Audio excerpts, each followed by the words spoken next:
Section 9.4 Models for Population Growth.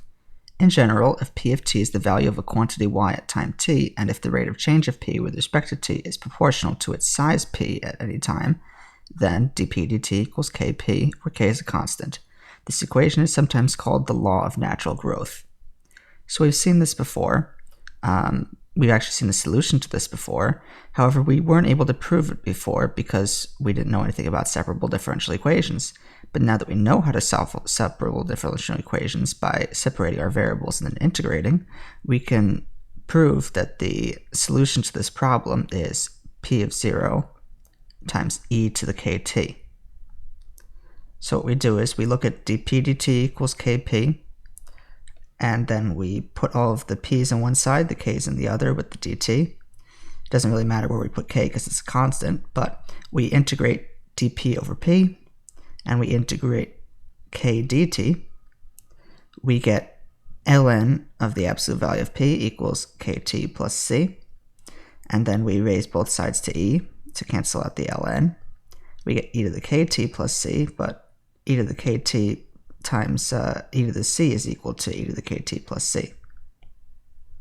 So we just end up with a e to the kt because e to a constant is just as arbitrary as a constant a. And it's not really that hard to prove. However, we have a sometimes better model for population growth known as the logistic differential equation, where instead of just equaling kp, you also multiply by 1 minus the population over its carrying capacity. Because in general, we don't have ideal conditions where growth can just continue exponentially forever. At some point it levels off and the logistic model becomes more appropriate.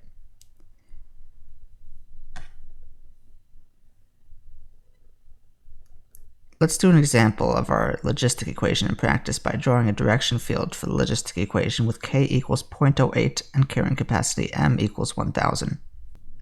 So this means that we have dp dt equal to 0.08 times p times 1 minus p over m, which is 1000. So we can get, let's see, a nice slope field, or a slope field, I don't know if it would be nice. And we'll put p on the y-axis and t on the x. So how about we go up to 20, and then 40, 60, and 80, and then we can go up by 200s for y. Okay, so from what we see, it looks like at 0 for p, this thing is 0, so that kills off the whole thing, and we just end up with slope 0 all the way through. So how about I draw a bunch of slope zeros along 0. Notice there's no t on the right side of the equation, so it's autonomous, and I don't have to worry about different values of t. The slope will be 0 for any value of t, provided that p is 0. And I drew it a little bit above, but all of these slopes in the bottom are 0. And similarly, if I plug in 1000, I get 1 minus 1000 over 1000, which is 1, so the slope is 0 all along the line p equals 1000.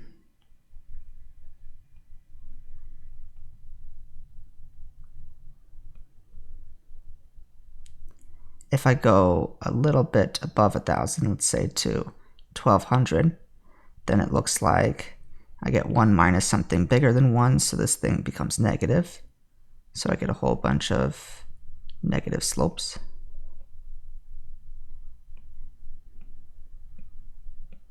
And similarly, if I go to like 800, then this thing is positive in the complete opposite way, so just get a bunch of positive slopes.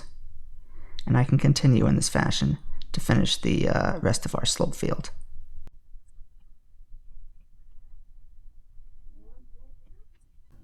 Okay, so notice that the slopes look like they become steeper the farther we get away from our equilibrium solutions of 1000 and 0.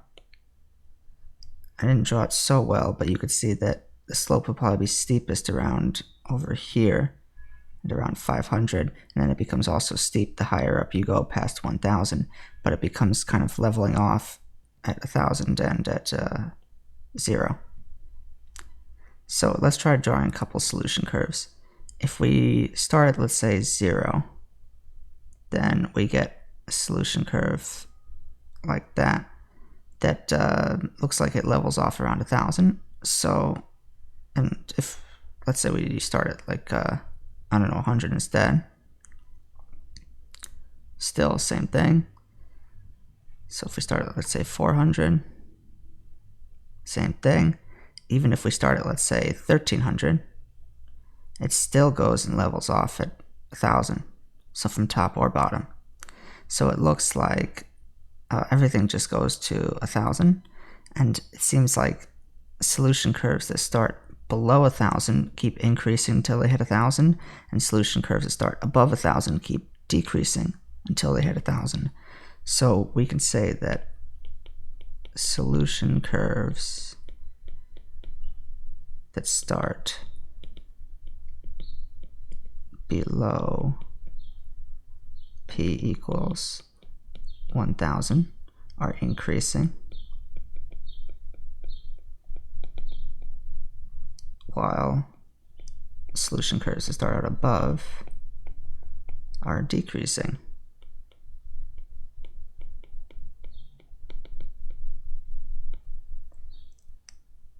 It looks like the solution curves have the greatest slope at p equals 500, like I mentioned, around over here. It looks like everything's the steepest, and it levels off again as it hits 0, or it levels off as it goes up to hit 0 at 1000. So we could also say that, well, if your derivative has a maximum somewhere, if the derivative goes from increasing to decreasing, then that implies that you have an inflection point. The second derivative is 0. So our solution curves appear to have an inflection point, assuming that they start below 1000, that is, because otherwise they're not going to hit 500. They'll level off at 1000. Solution curves that start below p equals 1000 have inflection points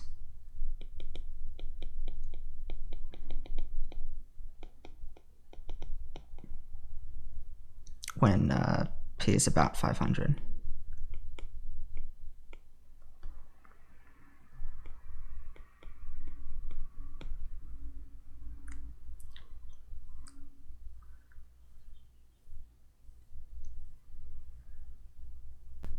Well, now that we've taken a quick look at the logistic equation, how about we actually solve it?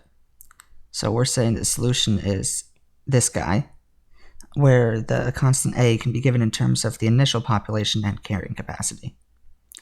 So this equation is separable, and we can write our original logistic equation. Then we can separate it, take this thing, and move it to the other side by dividing. So we get 1 over it on that side, and we just leave k on the other side. Then what we can do is multiply the top and bottom of this fraction by m.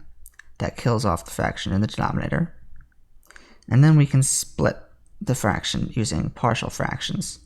So in order to get from here to here, let's take a look at the fraction. We have m over p times m minus p. We'd like to separate that into something over p plus something over m minus p. So we can multiply everything by the denominator p times m minus p, which leaves us with just m on the left. It leaves us with m minus p times a on the right plus p times b. And then you can solve this in your head, actually.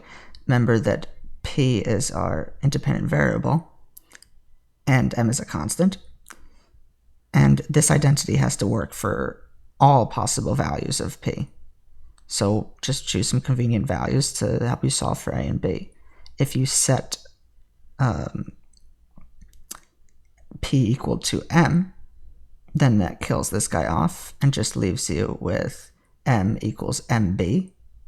So that means that b has to be 1. But then if you set p equal to 0, you get m equals m times a, so a has to also be 1. So now that we have our integral split via partial fractions, it's fairly easy to integrate. We just integrate 1 over p and say that that's ln absolute value of p when we take the antiderivative. We integrate 1 over m minus p, and we get minus ln minus p. Because remember, p is our independent variable, so there's that minus. And then the other side just becomes kt plus c. We group all our c's together on one side. So then we can use laws of logarithms to take out this expression and make it into this expression, because subtracting laws is the same as dividing inside of the log. We raise both sides to e to get rid of the ln, and we get e to the minus kt minus c, which splits using laws of exponents. So e to the minus c, we just relabel that constant a.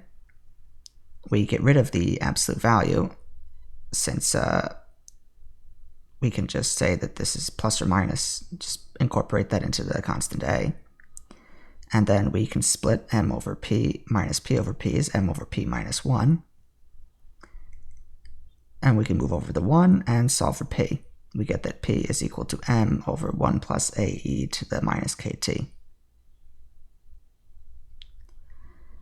If t is equal to 0, then we can solve for a, because we get 1 plus a times p0 equals m. All right, if we're going to move everything over in this expression over here, and assuming that we're looking at this at 0, if you plug in 0 for this, it just becomes 1. And then you divide and get 1 plus a equals m over p naught. And then you just subtract 1. When you subtract 1, it's the same as subtracting p naught over p naught to find a common denominator. So we've proven that this actually is the solution to the logistic differential equation.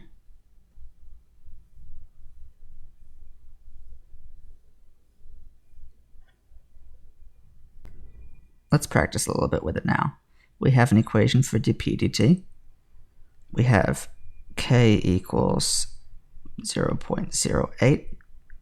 We would like to know what time does the population reach 900, and also define the population sizes of at time equals 40 and time equals 80. We are given that the carrying capacity is 1,000, and our initial value of the population is 100. So let's plug all this in. We have p of t equal to 1,000 over 1 plus ae to the minus 0.08 t, where a is equal to 1,000 minus 100 over 100. So we only really used the logistic differential equation to write out a solution to it for p. All we really care about is honestly the p function. So since a is equal to 9, we can actually replace a and come up with p of t explicitly as 1,000 over 1 plus 9 times e to the minus 0.08 t. So let's look at p of 40 now.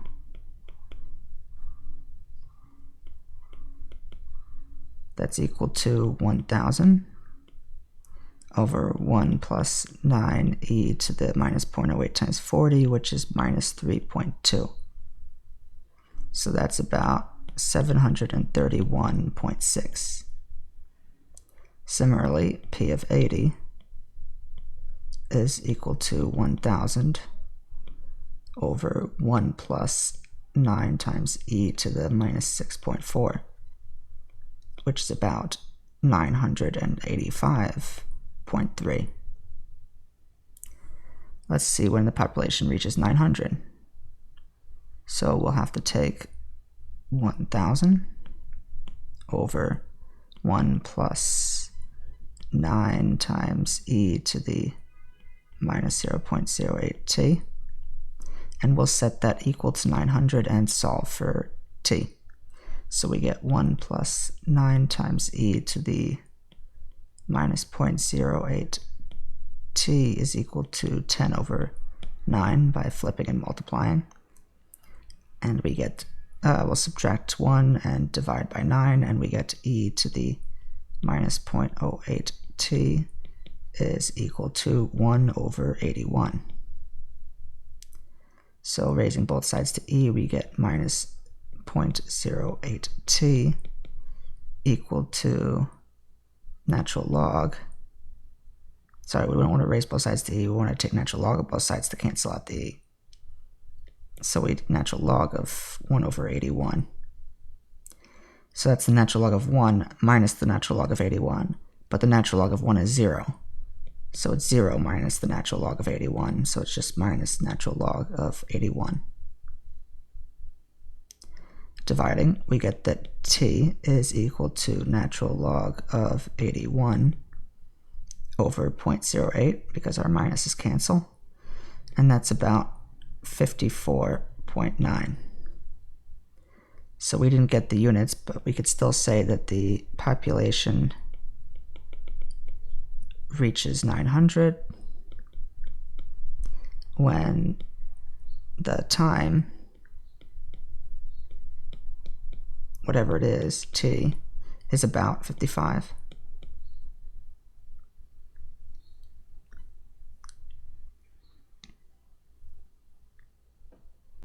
In the 1930s, the biologist G.F. Gauss conducted an experiment with the protozoan Paramecium and used a logistic equation to model his data. The table gives his daily count of the population of protozoa. He estimated the initial growth rate to be 0.7944 and the carrying capacity to be 64. Let's find the exponential and logistic models for Gauss's data and compare the predicted values with the observed values and comment on the fit. So we have k equal to 0.7944. We have p of 0 equals 2. And that means that our equation p of t for the exponential model is p of 0 times e to the kt without the carrying capacity involved. And that's 2 times e to the 0.7944t. So let's see if we can figure out the logistic model now. We have to figure out what k we're going to use. So notice that if I take the k from the exponential model and I compare it to the k for the logistic model, at least when we start out, the starting population is 2 and the carrying capacity is 64. So we're very far from the carrying capacity.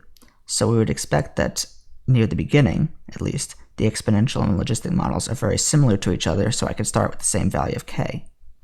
We can confirm this by taking a look at 1 over p naught times dp dt for the logistic model at time 0 at the beginning. So this is equal to the constant k times 1 minus p over m, so that's 1 minus 2 over 64, because all I did here was just take the p and I divided both sides by it to solve for the k basically by itself, because 1 minus 2 over 64 is 1 minus almost nothing, so it's basically just 1 approximately. So this is approximately k. So this does confirm that at the beginning their growth rates are pretty much the same. I can just use the same k and I can come up with my logistic equation that way. So let's write p of t equals m over 1 plus a e to the minus kt, which is equal to 64 over 1 plus a e to the minus 0.7944t, where a is equal to m minus p naught over p naught. So that's 64 minus 2 over 2, which is 31.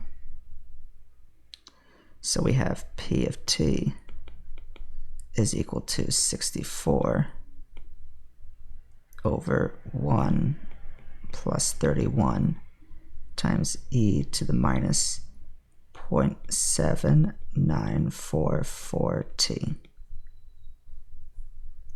Let's take a look at a graph so we can comment on the fit of these two models.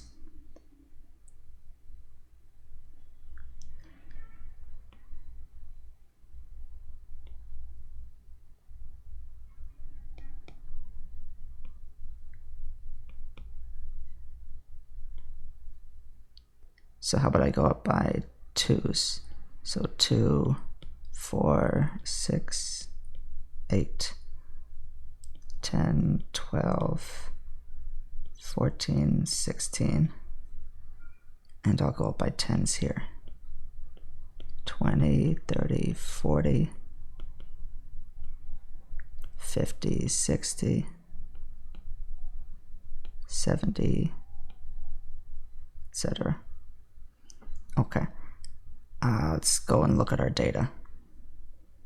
We can see that at 0 it's at 2, at 1 it's at 3, at 2 it's at 22, etc. So I'll just plot all of those points. 0, 2, etc. And I end up with something roughly like that for our scatter plot. So then if we plot our exponential curve, that looks something like this, where it just grows exponentially. That's p equal to 2 times e to the 0.7944t. And then let's plot our logistic curve. So it starts off pretty much the same. And then, oops.